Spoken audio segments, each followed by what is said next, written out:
The first rule in investment is don't lose.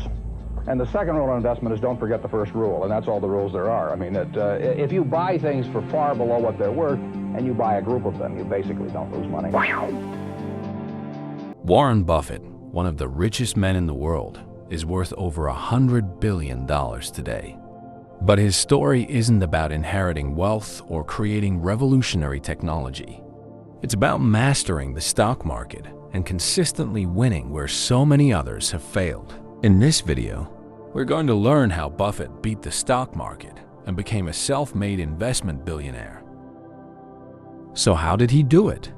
But before we dive into the details, if you're serious about mastering your own financial journey and want more insights from the lives of the world's most successful investors, make sure to follow us right now. Hit that subscribe button, turn on notifications, and stay tuned for more videos like this one that can guide you on your path to financial success. Warren Buffett was born in Omaha, Nebraska, in August of 1930, just 1 year after the Great Depression hit the country. His early life was shaped by the economic struggles he witnessed firsthand. People were scraping by, and young Warren quickly learned the value of money. Luckily, his father was a smart businessman. Though he had recently lost his job at a local bank, he used what little savings he had to open his own company selling stocks and bonds, providing enough for his family.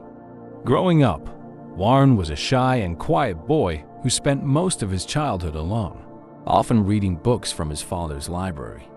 It was here that his obsession with investing and the game of business began. Eager to put his newfound knowledge to use, Warren approached his grandfather, who owned a local grocery store, and asked if he could provide him with drinks to sell around the neighborhood. His grandfather agreed, and at the young age of 6, Warren started his first business selling Coca-Cola door-to-door, making 5 cents for every 6-pack. By the time he was just 11, Warren had saved enough money to buy his first stock, purchasing 3 shares in an oil and gas company called City Service. But shortly after buying, the stock's value dropped from $38.25 per share to around $27. Despite the anxiety, Warren held on and waited until the value rose to $40 before selling. Although he turned a profit, he soon learned that those same shares later shot up to over $200, a missed opportunity that taught him a critical lesson about patience and long-term thinking. 75 years have gone by, and I've never known what the market is going to do the next day. That's not my game. My game is to decide whether I'm in the right economy and by owning good companies for long periods of time. As he grew older, Warren became wiser than the average boy his age. His father was elected to serve in Congress, and the family moved to Washington, D.C. There, at age 14, Warren took his first real job delivering newspapers for the Washington Post. Dissatisfied with his earnings, he took on a second job delivering for the Times Herald, earning $179 a month, just over $3,000 in today's currency. Warren used his savings to buy a pinball machine with a friend, installing it in a local barber shop. They soon bought 2 more machines, splitting profits between themselves and the shop owners. They eventually sold their machines for $1,200, and with the money earned, Warren bought his first property, a 40-acre plot of land in Nebraska, at just 15 years old. After high school, Buffett was eager to become a full-time stockbroker, but his father insisted he go to college. Warren enrolled at the University of Pennsylvania, funding his studies with the earnings from his Nebraska farmland, which he rented out. After obtaining his bachelor's degree in business administration, Warren was rejected by Harvard Business School. This rejection, however, led him to Columbia Business School, where he met Benjamin Graham, the man who would change his life. Benjamin Graham was an economist and investor, and his book, The Intelligent Investor, was a step-by-step guide on how to invest successfully without speculating. Warren quickly became one of Graham's best students, and Graham became one of the most influential figures in Warren's life second only to his father. After receiving his master's degree in economics, Warren was eager to work on Wall Street, the hub of the biggest investment firms in the country. But there was one problem despite his knowledge. Warren was still an introverted 21-year-old, terrified of talking to new people. To overcome this, he signed up for a public speaking course, a move that turned out to be one of the best investments he ever made. Investing in yourself is the best thing you can do. The more you learn, the more you earn.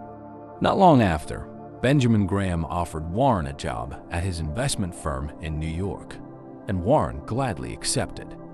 There, he mastered the art of security analysis, learning how to see the real value of a company based on its balance sheets.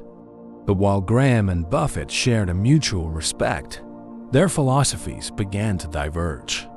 Buffett was interested in understanding how companies worked, believing that management should be part of the investment decision.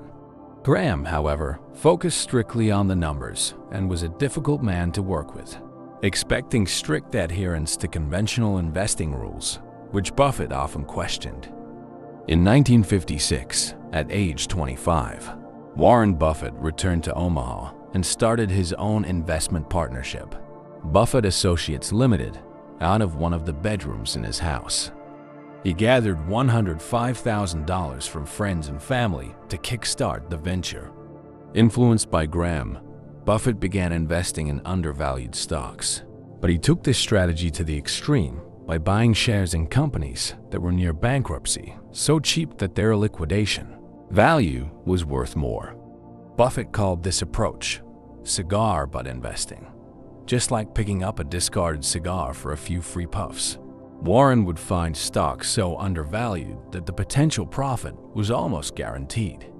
Over the next 6 years, Buffett's partnership grew from a $105,000 venture into a $7.2 million foundation. As his portfolio grew, so did the interest from potential investors. However, many were skeptical of trusting their money to a young man who still looked like a teenager. Despite his youth, those who did invest saw their portfolios grow at an astonishing average of 29.5% annually from 1956 to 1969, outperforming the stock market fourfold. But with the stock market booming in the late 1960s, Buffett grew concerned. Rising stock prices made it difficult to find undervalued investments. He lived by the motto, "Be fearful when others are greedy, and greedy when others are fearful." Recognizing that the bull market couldn't last, he made the bold decision to dissolve his partnership in 1969. By then, Buffett had amassed a personal fortune of $25 million at the age of 39, setting the stage for his next move, transforming Berkshire Hathaway into a billion-dollar empire. Before we continue, if you're finding this story inspiring, don't forget to subscribe and hit the bell icon to stay updated on how the world's greatest investors built their fortunes. Berkshire Hathaway was a struggling textile company trading at around $7 per share in 1965, but its assets were worth at least $11. Naturally, Buffett bought a lot of shares as a classic cigar butt investment. When the owner tried to cheat Buffett by offering less than agreed for his shares, Buffett retaliated by buying out the entire company and firing the owner. Stuck with a failing textile business, Buffett pivoted, using Berkshire as a holding company to make strategic investments. Guided by his partner Charlie Munger, Buffett shifted his strategy from buying fair companies at great prices to buying great companies at fair prices. He began searching for companies with strong economic moats, businesses with lasting competitive advantages, like Coca-Cola. Under this new philosophy, Buffett began buying large shares in American Express, the Washington Post, and Coca-Cola, turning Berkshire Hathaway into a powerhouse. By 1990, Berkshire's stock was trading at around $7,000 per share, and Warren Buffett's personal net worth had exceeded $1 billion. But what really allowed Buffett to amass his true wealth was his venture into the insurance business. Insurance companies, flush with cash from regular premium payments, provided Buffett with the capital needed to make significant investments. Starting in 1967, he acquired several insurance businesses, including GEICO, and used the cash flow to buy shares in companies with strong economic moats. This strategy skyrocketed Berkshire's portfolio, and by 1990, Buffett was a billionaire at age 60. Over the years, Berkshire Hathaway has continued to grow, buying shares in top-tier companies and making Warren Buffett one of the wealthiest men in history. But despite his riches, Buffett remains an incredibly frugal man, still driving a modest car and enjoying McDonald's for breakfast. Warren Buffett will be remembered not just as one of the richest men in the world, but as the man who understood the game of business and investment better than anyone else. His story is a testament to the power of knowledge, patience, and integrity.